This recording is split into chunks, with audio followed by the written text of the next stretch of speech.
نحمده ونصلي على رسوله الكريم أما بعد فأعوذ بالله من الشيطان الرجيم بسم الله الرحمن الرحيم واعتصموا بحبل الله جميعا ولا تفرقوا صدق الله مولانا العلي العظيم۔ آج بڑی خوشی کا موقع ہے کہ ہماری مسجد میں 25 روزہ تراویح میں اللہ کا کلام مکمل ہوا۔ اللہ تعالیٰ اس عمل کو اپنی بارگاہ میں بے حد قبول فرمائے، ہم سب کی مغفرت کا اور بخشش کا ذریعہ فرمائے۔ آج ایک بڑی شخصیت کو تشریف لانا تھا، حضرت مولانا قطب الدین صاحب، لیکن وہ اپنی کسی مجبوری کی وجہ سے تشریف نہیں لا سکے۔ انشاءاللہ پھر کسی روز وہ تشریف لائیں گے۔ ہمارے علماء دیوبند میں ایک بہت بڑے بزرگ گزرے ہیں، شیخ الہند حضرت مولانا محمود حسن دیوبندی رحمۃ اللہ علیہ۔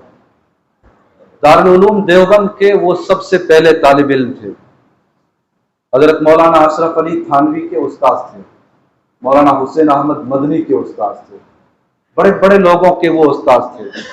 مالٹا کی جیل میں 3-4 سال انہوں نے گزارے ہیں۔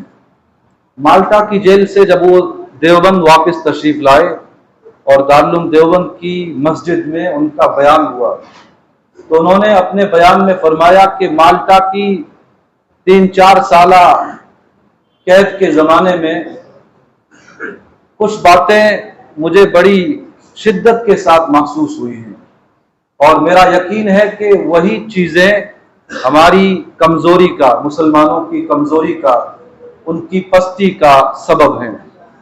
تو سارا مجمع جس میں بڑے بڑے لوگ تھے، مفتی شفیع عثمانی صاحب جیسے بڑے بڑے لوگ، سب کے کان کھڑے ہو گئے کہ یہ ضعیف العمر بزرگ آدمی جو زندگی کے آخری مرحلے میں ہے، چند دنوں کا، مہینوں کا، سالوں کا مہمان ہے، وہ 4 سال کی مدت میں ایسی کون سی بات سیکھ کر آیا ہے، سمجھ کر آیا ہے؟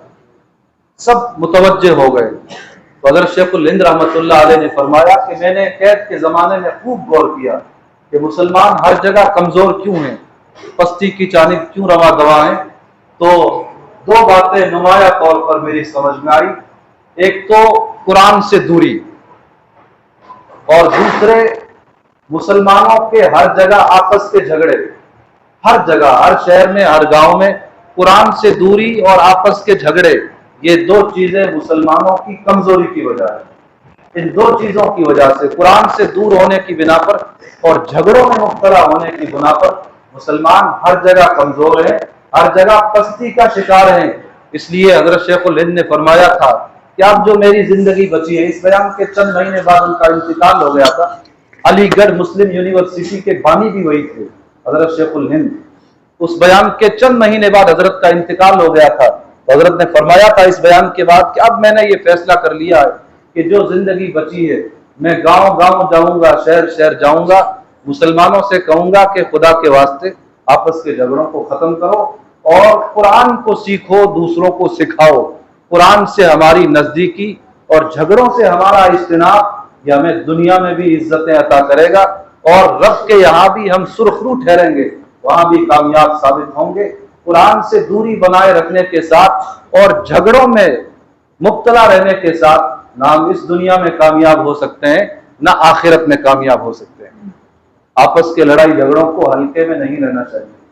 اللہ کے نبی صلی اللہ علیہ وسلم کی حدیث ہے، آپ فرماتے ہیں آپس کے لڑائی جھگڑے آدمی کے ایمان کو اس طرح صاف کر دیتے ہیں جس طرح اس طرح بالوں کو صاف کر دیتا ہے۔ آپس کے لڑائی جھگڑوں سے ایمان کمزور ہوتا ہے، انسان کے اعمال کمزور ہوتے ہیں۔ اللہ کے نبی صلی اللہ علیہ وسلم فرماتے ہیں اگر تم یہ چاہتے ہو کہ اللہ تمہیں بخش دے، تمہارے درجات بلند ہوں، تم جنت میں داخل کیے جاؤ، تو تم لڑنا جھگڑنا چھوڑ دو، تم پر جو ظلم کرے تم ان کو معاف کرنے والے بن جاؤ، جو تمہیں محروم کرے تم اسے عطا کرنے والے بن جاؤ۔ اگر تم اس عمل کی مجھے ضمانت دے دو تو کل قیامت کے دن جنت میں داخلے کی، وہاں محل عطا کیے جانے کی میں تمہیں ضمانت دیتا ہوں۔ یہ کسی عام آدمی کی بات نہیں ہے، یہ اللہ کے نبی صلی اللہ علیہ وسلم کا فرمان ہے۔ اللہ کے نبی علیہ السلام فرماتے ہیں کہ جو آدمی حق پر ہونے کے باوجود جھگڑے کو چھوڑ دے تو اس کے لیے جنت میں محل کا میں خود محمد الرسول اللہ صلی اللہ علیہ وسلم ضامن ہوں، گارنٹی دیتا ہوں۔ ایک دوسری حدیث میں فرمایا کہ جو آدمی حق پر ہونے کے باوجود جھگڑا نہ چھوڑے تو وہ آدمی ایمان کی حقیقت کو نہیں پا سکتا۔ ایمان کی حقیقت کو، ایمان کی لذت کو آدمی اسی وقت پا سکتا ہے جبکہ وہ حق پر ہونے کے باوجود لڑائی چھوڑ دے۔ نہ حق جو لڑائی جھگڑا کرتے ہیں ان کا تو انجام بڑا بھیانک ہوگا۔ یہاں تو اللہ کے نبی فرماتے ہیں حق پر ہونے کے باوجود لڑائی جھگڑا چھوڑو، اور جب تک حق پر ہونے کے باوجود لڑائی جھگڑا نہیں چھوڑو گے اس وقت تک ایمان کی حقیقت کو کامل طور پر آپ نہیں پا سکتے۔ کون نہیں چاہتا کہ اس کا ایمان مضبوط ہو، اس کے اعمال مضبوط ہوں، اس کے عقائد مضبوط ہو، اسے اللہ تعالیٰ کی رضا حاصل ہو، اسے جنت میں داخلہ نصیب ہو، اس کے درجات بلند ہوں اور اسے جنت میں اللہ تعالیٰ کی زیارت نصیب ہو۔ کون نہیں چاہتا؟ ہر مسلمان چاہتا ہے، اور یہ جذبہ ہر مرد مومن کے دل میں ہونا چاہیے۔ یہ جذبہ ہو اور اس کو پروان چڑھانا ہو تو اس کے لیے ہمیں حلم کو اپنانا ہوگا، قوت برداشت کو پیدا کرنا ہوگا، ظلم کرنے والوں کو معاف کرنا ہوگا، محروم کرنے والوں کو عطا کرنا ہوگا۔ بہرحال انسان ہے، فرشتے تو ہے نہیں، لڑائی جھگڑے ہو جاتے ہیں، غصہ ہو جاتا ہے، گالم گلوچ ہو جاتا ہے، لیکن یہ سب کچھ ہونے کے باوجود آدمی کو فوری طور پر ان چیزوں سے توبہ طائب ہو جانا چاہیے۔ اللہ کے نبی صلی اللہ علیہ وسلم بھی اسی دنیا میں زندگی گزار کر گئے ہیں، اور اللہ کے نبی صلی اللہ علیہ وسلم کے ساتھ بھی یہ سب کچھ پیش آیا ہے۔ ایسے واقعات جو آدمی کو غصے میں لا کھڑا کریں، آدمی کو برانگیختہ کر دیں، ایسے واقعات نبی علیہ السلام کے ساتھ بھی پیش آئے ہیں۔ اللہ تعالیٰ کو یہ بتانا تھا کہ غصے کے باوجود اپنے اوپر کنٹرول کس طرح کیا جاتا ہے۔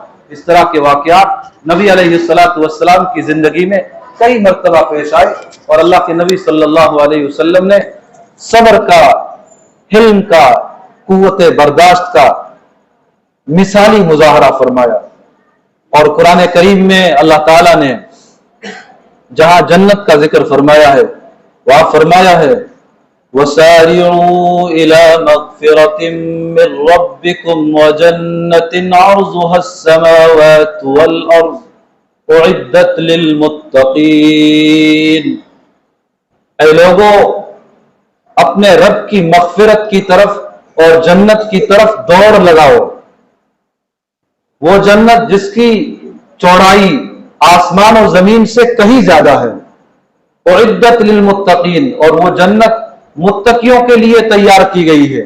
جو متقی ہوں گے وہ جنت میں جائیں گے۔ اب وہ متقی کون ہیں جو جنت میں جائیں گے، جنہیں رب کی مغفرت عطا ہوگی؟ آگے اللہ کا کلام خود فرماتا ہے الذین ينفقون فی السراء والضراء والکاظمین الغیظ والعافین عن الناس واللہ یحب المحسنین۔ اللہ فرماتے ہیں متقی وہ ہیں جو تنگ دستی میں اور کشادگی میں ہر حال میں راہ خدا میں خرچ کرتے ہیں۔ نمبر 2 والکاظمین الغیظ، غصے کو پینے والے ہیں۔ والعافین عن الناس، نمبر 3 لوگوں کو معاف کرنے والے ہیں۔ یہ ہیں متقی لوگ، اور ایسے ہی متقی لوگوں کو جنت نصیب ہوگی، اللہ کی مغفرت عطا ہوگی۔ یہ قرآن کریم میں خود اللہ تعالیٰ فرماتے ہیں۔ تو قرآن کریم ہو یا احادیث نبویہ ہوں، سب جگہ لڑائی جھگڑوں سے دور رہنے کی بات کہی گئی ہے، اور لڑائی جھگڑوں میں مبتلا رہنے والے انسانوں سے کہا گیا ہے کہ ان کی دنیا بھی خطرے میں ہے، ان کی آخرت بھی خطرے میں ہے۔ اللہ تعالیٰ ہم سب کو اپنے نبی صلی اللہ علیہ وسلم کے اسوے کو، نمونے کو سامنے رکھنے کی اور اسی کے مطابق زندگی گزارنے کی توفیق عطا فرمائے۔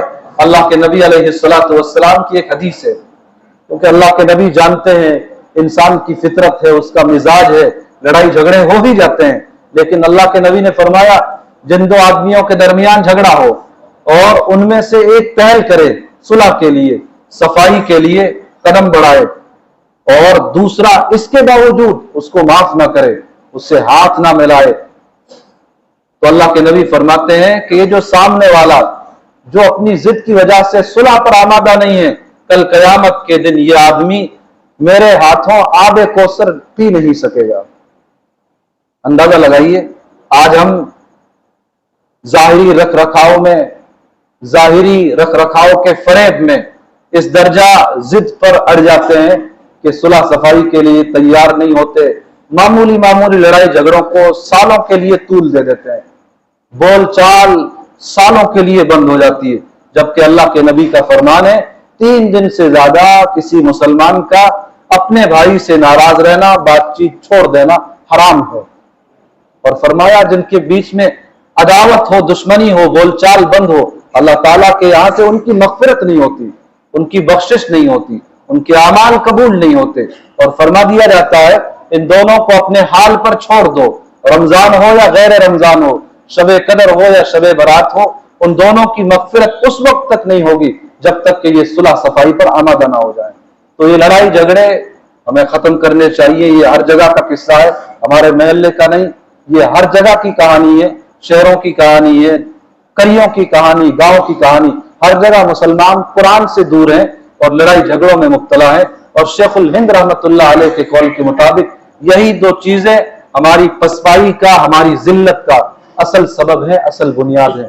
اللہ تعالیٰ یہ بات جو قرآن و حدیث کی روشنی میں عرض کی گئی ہے، ہمیں دل کے کانوں سے اسے سننے کی اور کہنے اور سننے سے زیادہ اس پر عمل درآمد کی توفیق عطا فرمائے۔